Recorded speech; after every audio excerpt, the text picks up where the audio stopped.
Good Saturday morning to everybody, and welcome to Mortgage Matters Radio Show and the Connecticut Real Estate Edge podcast, along with Rob Weinberg. I'm Gary Byron. Well, Rob, hey, nice there. to see you there, You my too, friend. Gary. Nice How you haircut. doing? You're looking Thank great. you, sir. I try to. How's the fall treating you?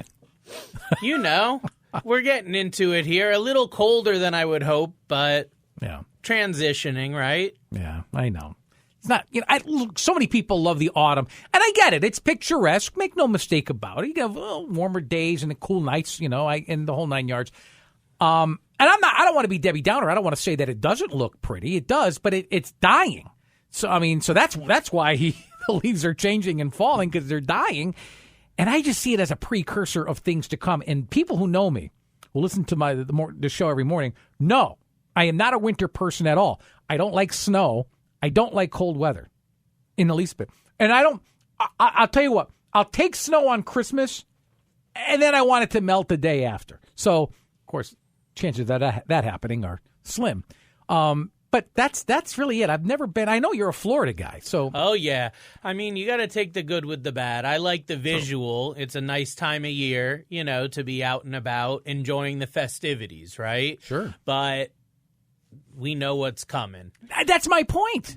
And you got to admit, and I'll be the first to admit this, we really can't complain. 3 winters in a row have been very mild. I know. Nothing to complain about there. I hope it's the same, this year. I think we all do. I don't think that's going to happen. Very few, but hey, that's the hope, right? That's the hope. The thing is, we did the episode on seasonality, and a lot of people think that it's just like crickets in the housing market during the winter, and it's just I find that's the most opportunities. Okay, and I think we talked about that even as recent as last week, or maybe it was the week before. But to that point, you're right, winter actually would probably be a good time, right? Because not you'd probably be one of a few going after a house rather than one of many going after. Less competition. Yes. That being said, that's true come January, come the new year. Mm-hmm. Between Thanksgiving and New Year's, that 6 week of time, though. I'm not saying houses don't go on the market and that nobody buys.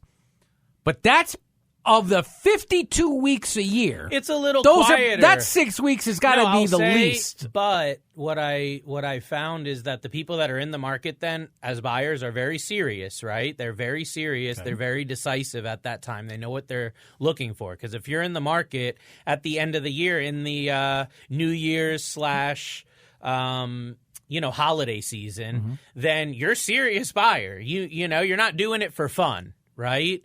So it lends itself to, like, on my end, just a higher conversion. So people calling me are more serious. They're more ready to buy a home. Those buyers that are getting under contract are ready to roll, all their ducks in a row. Mm-hmm.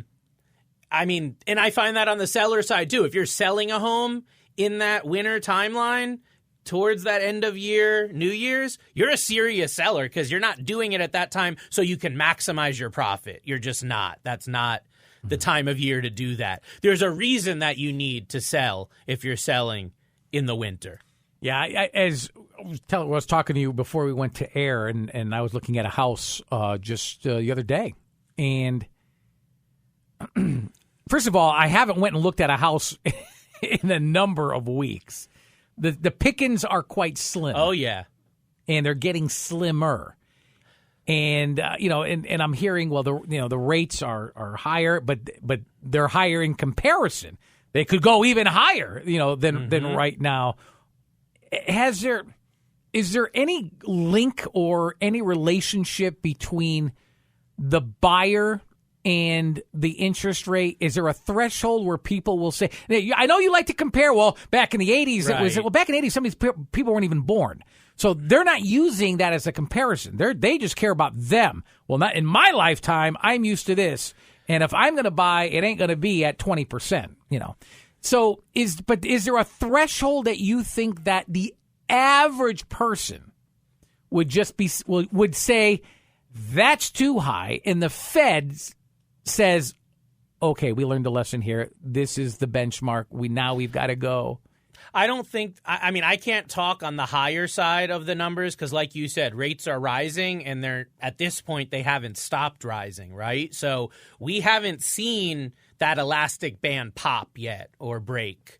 I can tell you on the way down, a lot of people have used, I've heard economists as well as just homeowners and consumers and people that want to buy homes. I've heard a number of like in the 5.5% to 6% range being kind of a sweet spot where if and when we see the rates tick down to that level where people can get a new mortgage at 5.5% to 6%, you're going to see a lot of people get in the market because that's where the pain isn't so bad. 5.5%, 6% doesn't seem so bad from 3 or 4 versus going from 3 or 4 to 8+, right?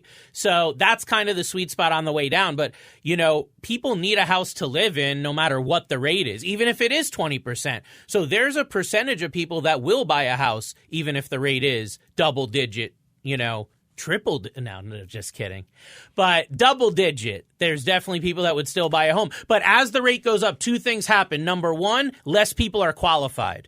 So they can't afford the house anymore. Or they could afford $400. Now they can only afford $375 because that tick up in rate, that tick up in mortgage payment. So that's something that we have no control over because the higher the rates go, those people just literally get peeled out of the market. They can't buy a home anymore in certain price range, or they have to reduce their price point, which we know in this market, that doesn't help. That only hurts. So that's the big deal of why, the higher price points are having an impact is because of the affordability, meaning the mortgage qualification. I see that being a bigger thing than, hey, I can get you qualified for a home and the payment may be a little higher than you want. I think today's home buyer understands the rates have been high enough, long enough that they understand this is a cycle and, hey, this is what it is for now. This is reality, but this may not be my mortgage in a couple years. I think the astute home buyer of today, the first-time buyer, gets that. They're scared because they don't know how long it's going to be, but they get that. But the part they don't have control over and their emotions really aren't involved in is,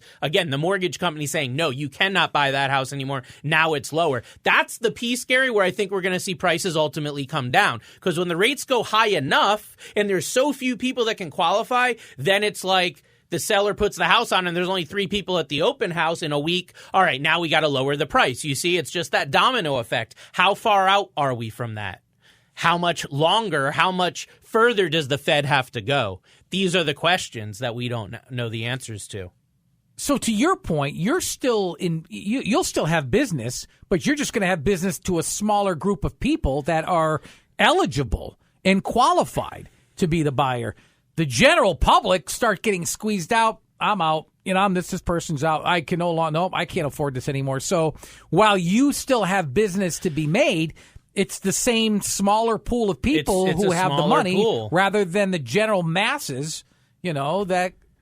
Yes, it's a smaller pool, but again, there will still be people that have to sell homes. There will still be people that have to buy homes, and the financial aspect of it, we got to put aside. So, to that point, a lot of those people that are getting affected by this are entrepreneurs, business owners, right? Mm-hmm. People that do side gigs is a big thing today. Uber, Lyft, all these side things you can do to make money. So those people have really had an issue for decades getting mortgages because it's hard to document the income. It's hard to really show how they can repay the loan.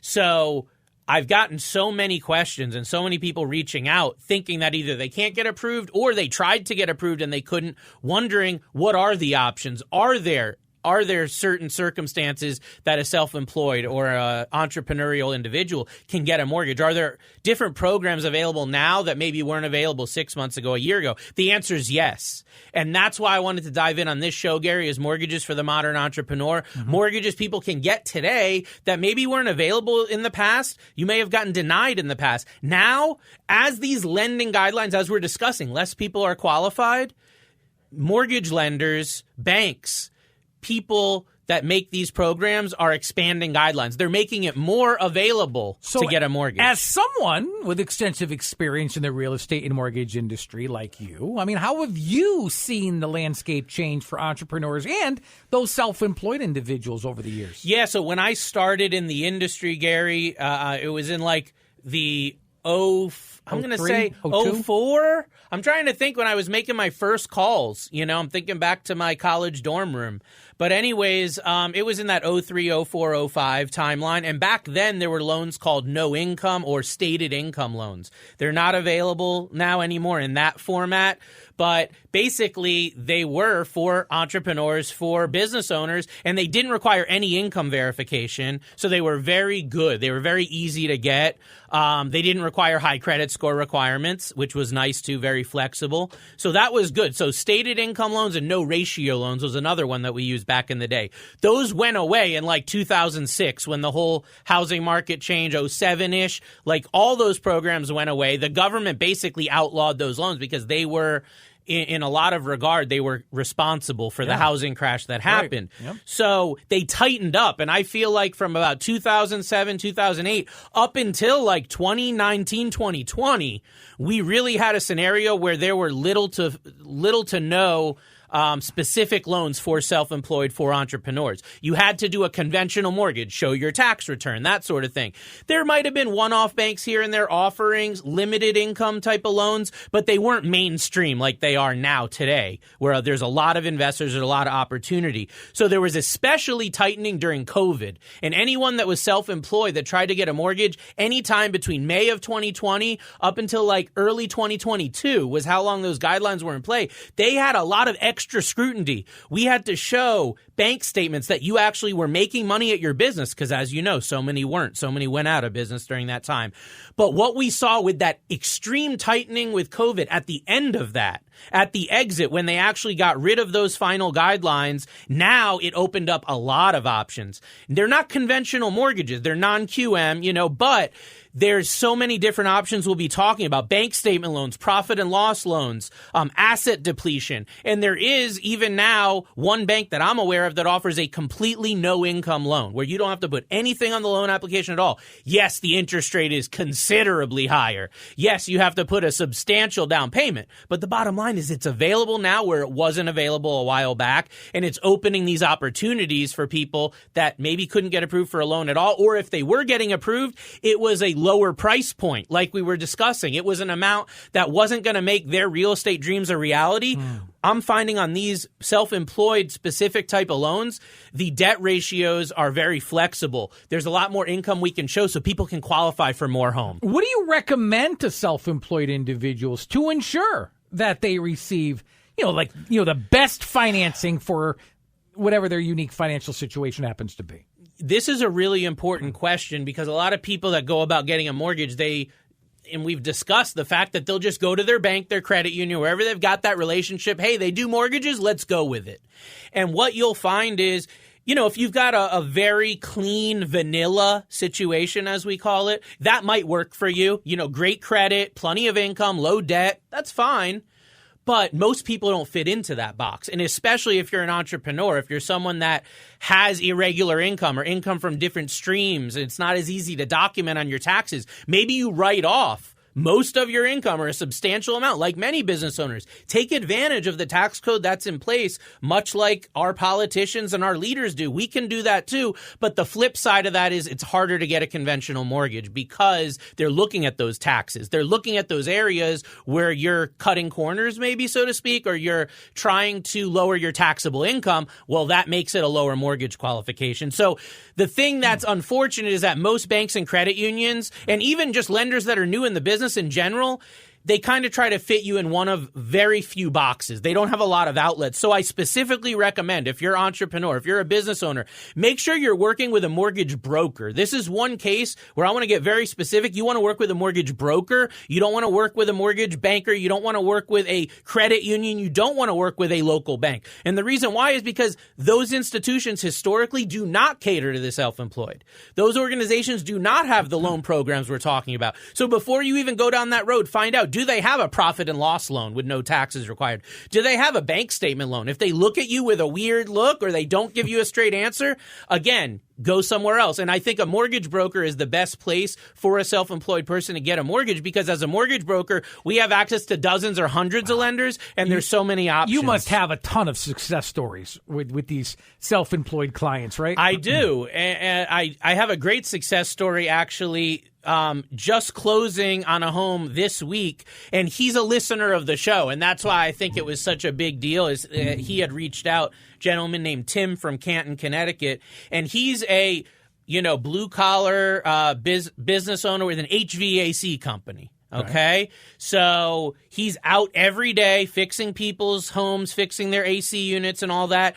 And guy makes great money, but like we mentioned, has taken advantage of the tax code and doesn't show a lot of income on his taxes. He had tried getting mortgages from 2 banks before he found me, and just both of them right off the bat denied him because his taxable income is laughable. It's less than most people's, less than the median income when you can't afford a home on what he showed, okay? So it was very low.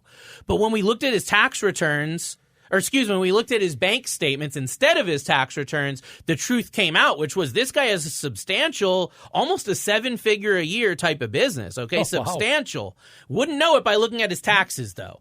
But with that said, we were able to get him approved with flying colors, like with no issue at all, on an entry-level home that he really liked. So it was great because he came to me defeated, but he said, I've heard your show. I've heard what you can do. Let's see what we can do. And we got him into a home with only 15% down, where he thought he was going to have to put like a ridiculous down payment. 15% down, really competitive rate, and just a great scenario. So that's number one. Second one is Dan from Woodbury. He's a gig worker. He works both Uber and Lyft, on the side. We used a profit and loss program for him, and we got him refinanced to pay off all of his debt, even though he thought he wouldn't qualify due to his taxes. There's so many self-employed people, and believe me, I was one of them for 30 years, and you've got a fluctuating income. So how do you show that their financial stability? How do you show that to lenders? Yeah, it's an intricate dance, and again, why it's so important on who you work with, because you have to know the guidelines of these loans. They're very different from conventional mortgage or government mortgage guidelines. So if you're not dealing with someone that has extensive experience in navigating this stuff, you can really find yourself up the creek without a paddle, as they say. What I would tell you is the most important thing is the amount of time you've had your business.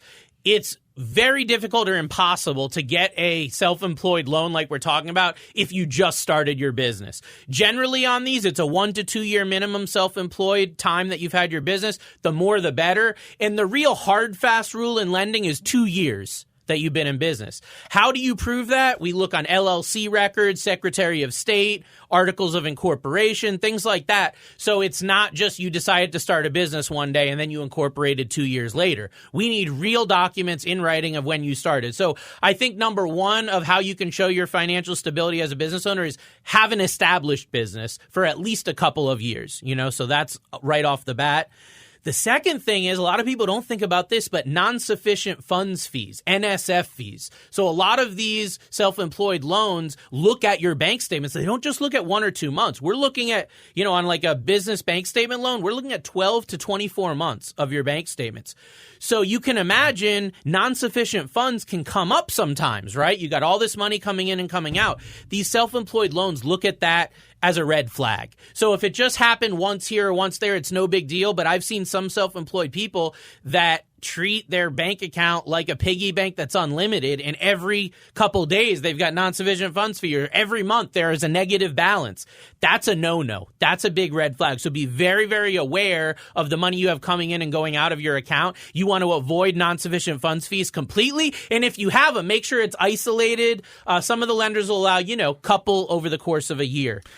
Folks, you've been listening to Mortgage Matters radio show and the Connecticut Real Estate Edge podcast. If you'd like to schedule a meeting with Rob, very easy to do. Give him a buzz at 860-413-3938. And you can check him out online at robgw.com. I'll repeat those points of contact, and I'll throw in an email address more towards the end of the show. Rob, what advice then would you have for first-time home buyers who are actually entrepreneurs and are looking to invest in real estate while maintaining their business? Yeah, it's a big dream for a lot of people. Sure. Have that business rolling, bringing you in money, and have a real estate portfolio growing too. So I would say, first of all, be prepared, because one size doesn't fit all, as we're discussing, and you may think I don't qualify based on my taxes, but you might. So don't leave any stone unturned. Have your documents prepared so we can look at your tax return. We can look at your bank statements. We can fit you in which program is going to work best for you to get you the best deal, which to me, the best deal is the lowest down payment and the lowest interest rate. That's the main things that we're looking at. So we can fit you in that right program. Next thing is that you want to make sure that you have an ability to receive documentation from us. Communication, I think, is really what I'm trying to say. So if we need to ask you for something, you need to be able to get us something. So a bank statement from last year, copy of your driver's license, copy of a document for your business, these different things. You want to make sure that you have the ability to do that from your phone, from your laptop, from somewhere, because there's going to be things that are going to be needed throughout the process. And then the last thing would be make sure that you've got your CPA or tax preparer as your ally. You want to have a really good relationship with them because a lot of these self-employed programs do require some sort of documentation, some sort of letter or verification from your CPA or tax preparer. So having them on alert, having them ready to help you to understand, hey, I'm in the middle of trying to get a mortgage, I'm going to need your assistance, that's going to really help things move along smoothly. Don't just throw it at them at the last minute. I would imagine a credit history, that's got to play a role in obtaining a mortgage, right? I mean, of course, credit are there history. Strategies that maybe you could, I don't know. I'm just. I mean, credit, I would tell you credit is one of the most important things of getting a mortgage, and self-employed mortgage is no different than any other type of loan. So you want to keep your debt as low as possible. I know a lot of self-employed business owners, entrepreneurs out there, they put credit cards in their personal name to get things rolling.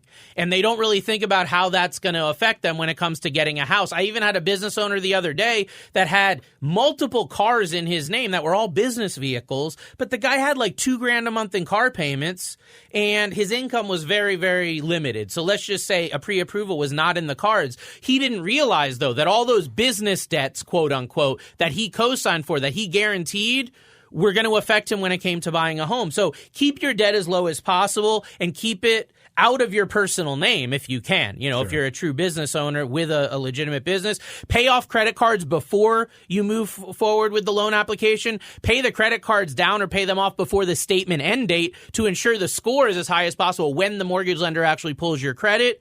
Utilize a soft pull. This is something I've really been honing in on with a lot of my clients, is using a soft credit pull up front to kind of screen where they're at and what work needs to be done before we move forward with a full hard inquiry, which has an impact on your credit score potentially. It shows as an inquiry, so you'd have to explain it. So with the housing market the way it is now, and some of these buyers, it can take 3 to 6 months to get a home, go under contract, etc. The soft pull up front is big. Not all lenders do this, so make sure you ask your lender, especially if you're early in the process, if they can start with a soft pull to protect you and give you that game plan. We can do almost everything with a soft pull that we can do with a hard pull other than automated underwriting. And with most of these self-employed loan programs, there is no automated underwriting. So there's really no advantage to having that hard credit pull so early in the process.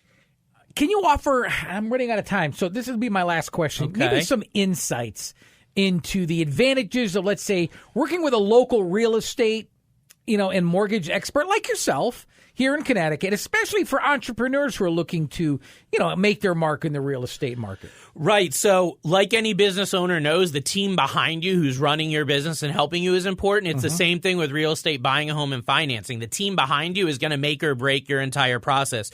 I've found, especially with realtors, local is key. So make sure you've got a realtor that has a lot of experience in the particular area or county that you are looking to buy in, okay? The market's very different in different areas. Even if they're maybe 20 minutes apart, you'd be surprised how things can really drastically change, and that's important. Reputation and experience are paramount. We always say that, but especially today, it can make or break a transaction because some difficult things can come up, and if you know how to navigate them with experience, then it can become just a speed bump in a road.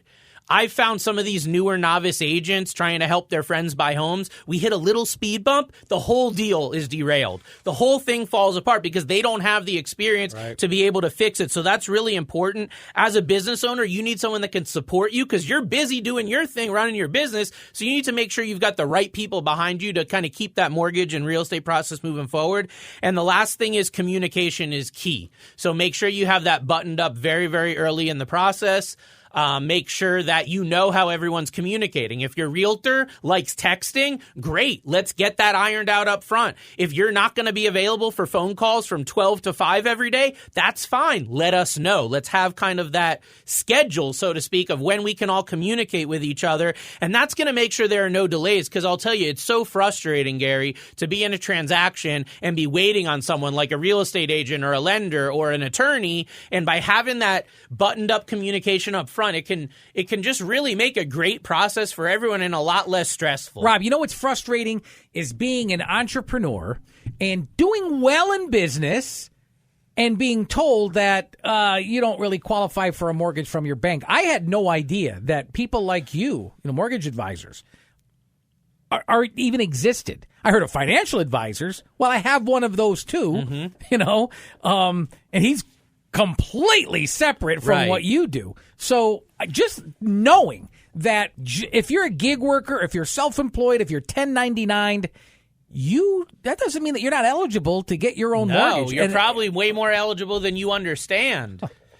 But the thing is, Gary, most people don't realize there's mortgage advisors out there. They don't understand there's people that are there to help you. And they think it's that old adage, when you think of getting a loan, you think of the big bank building, walking in, the guy in the suit, shaking your hand, sitting down. That was the way it was, right? But today, in the modern era, mortgage is now like everything else. It's virtual. It's hybrid. It's both. We can do stuff in person. We can do it online. And what that's created is innovation in the industry, which has led to these loan products. So I tell our listeners, don't take no for an answer. Make sure you uncover and unlock every stone that you can before you give up. Okay, because so many people were on the cusp of giving up. They were about to just throw in the towel, and then they find out there's loans available, there's programs available, there's something out there to help me.